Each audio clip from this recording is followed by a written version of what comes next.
हे जे दिसतंय आपल्याला हा प्रॉब्लेम आहे क्यूब रूटशी रिलेटेड. क्यूब रूट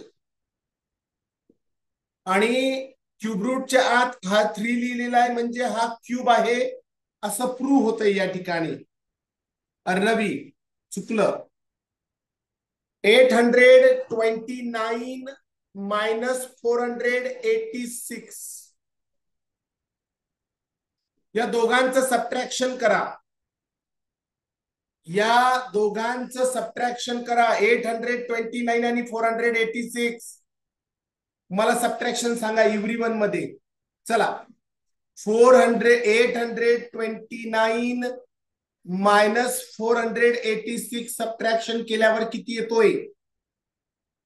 सार्थक 343 येतात. Very good. आता स्क्वेअर रूटच्या आत 343 जर असेल तर हा बाहेर आल्यानंतर काय होतोय? 343 कोणाचा क्यूब आहे वैष्णवी? 7 चा क्यूब आहे. 7 चा क्यूब हा जर बाहेर आला तर हा होतोय 7. 7 into 7 into 7 that is 343. 7 cube. आता समजलं का? या स्क्वेअर रूट मध्ये काहीही नाही. स्क्वेअर रूट मध्ये 3 लिहिलंय का? 4 लिहिलंय का? या स्क्वेअर रूटच्या आत जर 3 लिहिलेलं असेल तर तो असतो क्यूब. आणि स्क्वेअर रूटच्या आत क्यूब लिहिलेला नसेल तर तो स्क्वेअर असतो, स्क्वेअर रूट असतो. बघा हा झाला स्क्वेअर रूट, हा झाला स्क्वेअर रूट, हा झाला, हे सगळे स्क्वेअर रूट आहेत. इथे काहीही लिहिलेले नसेल तर तो स्क्वेअर रूट आहे. If there will be not anything that is square root. मग येथे स्क्वेअर रूट आपण समजून घ्यायचं. 100 मायनस 64 होतात स्क्वेअर रूटच्या आत 36. आता तुम्हाला माहितीये स्क्वेअर रूटच्या आत जर 36 असेल तर तो बाहेर आल्यावर होतोय 6.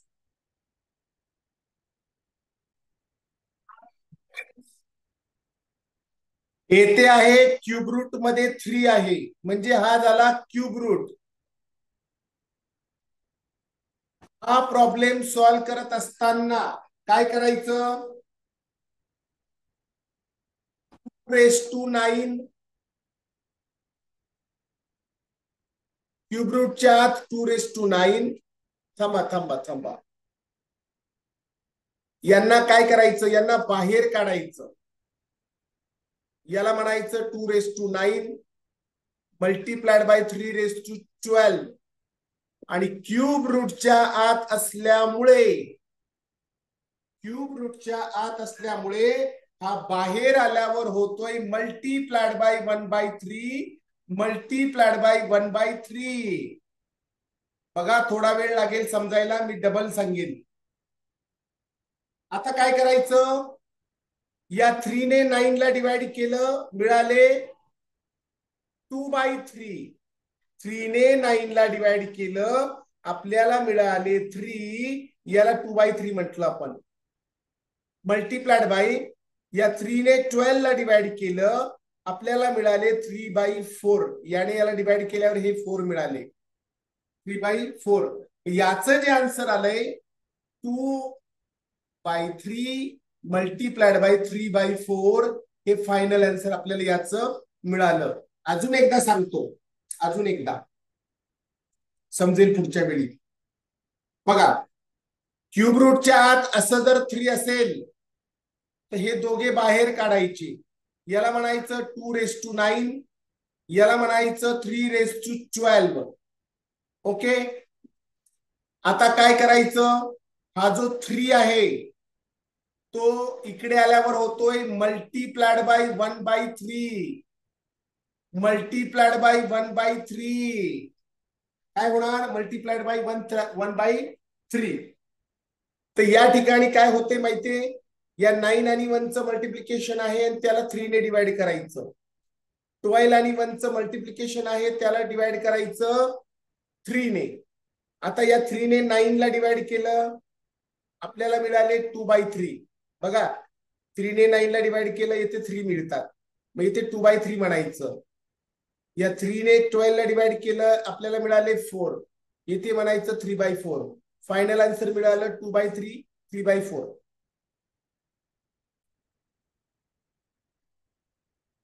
यांना बाहेर काढलं, याला म्हणायचं 2/12 मल्टीप्लाइड बाय 3/8 आहे तसा बाहेर काढला. आता हा जो 2 असतोय तो मल्टीप्लाइड बाय 1/2 होतोय. मल्टीप्लाइड बाय 1/2, 2 चा 1/2, 3 चा 1/3 होतोय. 3 चा 1/3 होतो, 2 चा 1/2 होतो. आता या 2 ने या 12 ला डिवाइड केलं, 12 into 1 होतात 12, याने 2 ने डिवाइड केलं, 2⁶ मिळालं बघा. 2 ने 12 ला डिवाइड केलं 6, नंतर 8 into 1 8, आणि या 2 ने डिवाइड केलं 8 ला, 3/4. 2⁶, 3⁴ हे आन्सर आपल्याला मिळालं. यांना बाहेर काढायचं, याला म्हणायचं 2⁻12 मल्टीप्लाइड बाय, याला म्हणायचं 3⁹ आहे तसं बाहेर घेतलं. आता या ठिकाणी हा जो 3 आहे तो होतोय मल्टीप्लाइड बाय 1/3. या ज्या एक्सपोनंटला 1/3 ने मल्टिप्लाय करायचं, इकडे आल्यानंतर तो 1/3 होतोय, मल्टीप्लाइड बाय 1/3. आता मला सांगा 12 into 1 किती होतात? 12. 12 ने 12 ला या 3 ने डिवाइड केलं, मिळाले 4, 2⁻4 मल्टीप्लाइड बाय, या 3 ने 9 ला डिवाइड केलं, 9 into 1 9 ला, 3⁻3. हे फायनल आन्सर आलं आपलं. आयुष जुमले, हे फायनल आन्सर आहे. 3 ने डिवाइड केले आपण या ठिकाणी, 1⁻3 होतोय बाहेर आल्यावर.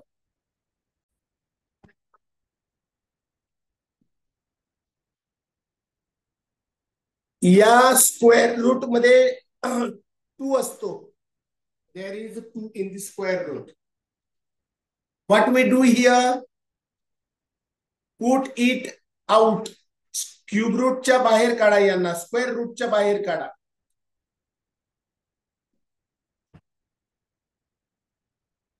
याला म्हणायचं 2⁸ मल्टीप्लाइड बाय 3⁻12. आता काय करायचं, हा 2 इकडे आल्यावर होतो मल्टीप्लाइड बाय 1/2, मल्टीप्लाइड बाय 1/2. आता 2 ने 8 ला डिवाइड होतंय, 8 into 1 होतात 8, त्याने डिवाइड केलं 2⁻4. येथे याने याला डिवाइड केलं 12 ला, 3⁻6. हे आन्सर मिळालं आपल्याला. आन्सर काय मिळालं, समोर जे दिसतंय ते आन्सर मिळालं. पहिली सम आपल्याला करायची आहे, -5⁻3. -5 किती वेळा मल्टिप्लाय करायचा?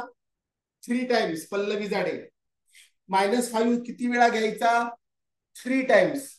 -5 multiplied by -5 multiplied by -5. Okay, -5 किती होतात? +25, आणि +25 ला मायनस केलं, मल्टिप्लाय केलं -5 ने.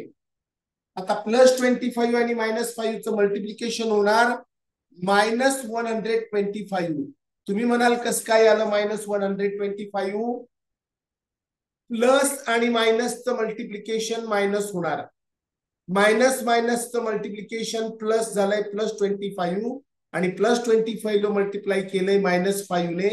आन्सर आलं -125. -4 किती वेळा घेतलाय? मला चॅट बॉक्स मध्ये सांगा, मला उत्तर देऊ नका. मी विचारलं तेवढंच मला सांगा, मी विचारलं तेवढंच मला सांगा. -4 किती वेळा घेतलाय? सांगा ना पटकन. -4 4 वेळा घेतलाय. Alia, -4 multiplied by -4 multiplied by -4 multiplied by -4. मला सांगा 4 ऑड आहे का इवन आहे? 4 ऑड आहे का इवन आहे? आयुष जुमले, 4 इवन नंबर आहे. 4 इवन नंबर आहे. मग एखाद्या नंबरचं जर मायनस नंबर आहे, निगेटिव्ह इंटेजर आहे आणि निगेटिव्ह इंटेजरचं मल्टिप्लिकेशन इवन टाइम्स घेतलं, आता 4 इवन आहे ना, मग याचं येणारा आन्सर प्लस मध्ये येणार, याचं येणारा आन्सर प्लस मध्ये येणार इवन असेल तर. आणि याच्या जागेवर जर निगेटिव्ह असेल -4 आणि वर 5 असेल ऑड, तर याचा आन्सर निगेटिव्ह येणार. पण येथे तर इवन नंबर आहे, याचा आन्सर प्लस मध्ये येणार. करा, -4 इंटू 4 16, 16 इंटू -4 -64, -64 इंटू -4 किती होत आहे? +256. वैष्णवी, देवेंद्र गिरगे, समजलं का? Even number minus number even times घेतला मल्टिप्लाय करण्यासाठी, तर त्याचा आन्सर प्लस मध्ये येते. आता समजा एक एक्झाम्पल घेऊ आपण, -4